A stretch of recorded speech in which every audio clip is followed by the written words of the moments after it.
They called it an intervention. 2 hours of courteous cruelty dressed up as concern. Her friends, 3 of them, sat in our living room, legs crossed, wine glasses untouched, eyes sparkling with self-satisfied pity. And her, my wife, smiling, nodding, occasionally offering examples. Every flaw, every misstep, every so-called shortcoming of mine was exposed like evidence on a courtroom table.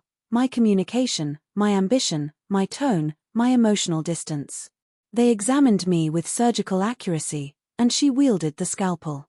I stayed silent, didn't flinch, didn't defend myself.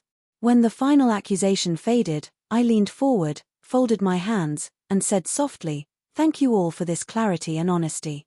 Then I looked straight at her and added, "I'll work on every one of these issues in my next relationship because this one is over." The room froze. The air, once thick with judgment, turned to ice. She blinked first.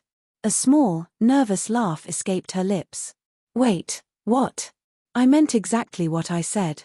Then I walked out, calm, composed, free. But that was only the end of the scene.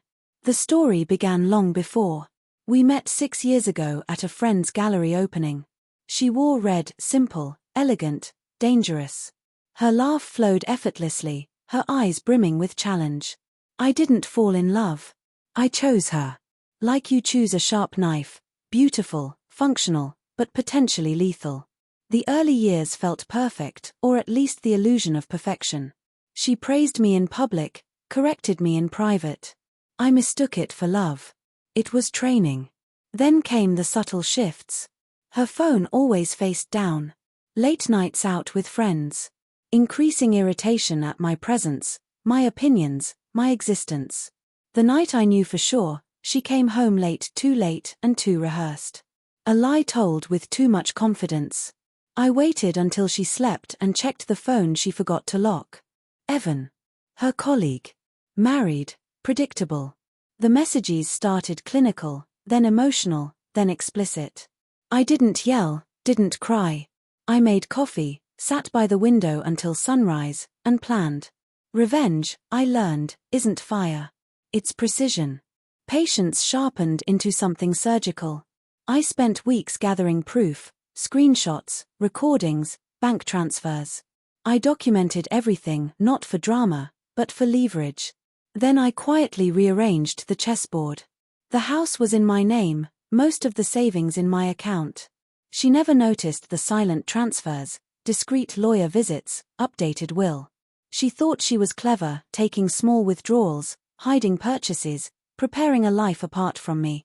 She didn't realize I had already made my move. When she finally said she needed space, I smiled. Of course, I gave her all the space she wanted emotionally, legally, financially. By the time she was ready to leave, the accounts she'd counted on were empty. The apartment she'd been secretly renting, paid with my money but under her name. She bore the contract. She had built her escape route using her own noose. The intervention came 2 weeks later. A desperate bid to reclaim the moral high ground. She thought if her friends cornered me, humiliated me, broke me down, I'd either beg or explode. Either way, she'd be the victim she needed to be. But she miscalculated. I don't break in public. I build quietly. Every word they spoke only clarified things for me, how easily she could turn private wounds into public spectacle, how much of our marriage had been a performance. When I finally stood and ended it before her friends, she looked small, like a magician caught mid-trick. The aftermath unfolded like a slow, exact symphony of consequences. She called, cried, tried to bargain, but I had already filed for divorce, clean, airtight, evidence attached. Evan's wife received an anonymous package of messages and photos.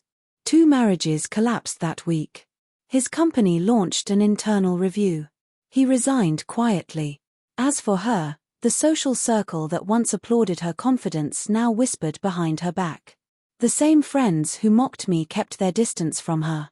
Betrayal loses its charm when exposed. People ask if I miss her. I don't. What I miss is the version I imagined, the one who would have stayed loyal if given the same patience and clarity I gave her. That version never existed. The woman in red at the gallery? She was always playing a role. And I was just an audience member who thought she'd chosen me, not cast me. Looking back at that night, the intervention, I see it clearly, a gift.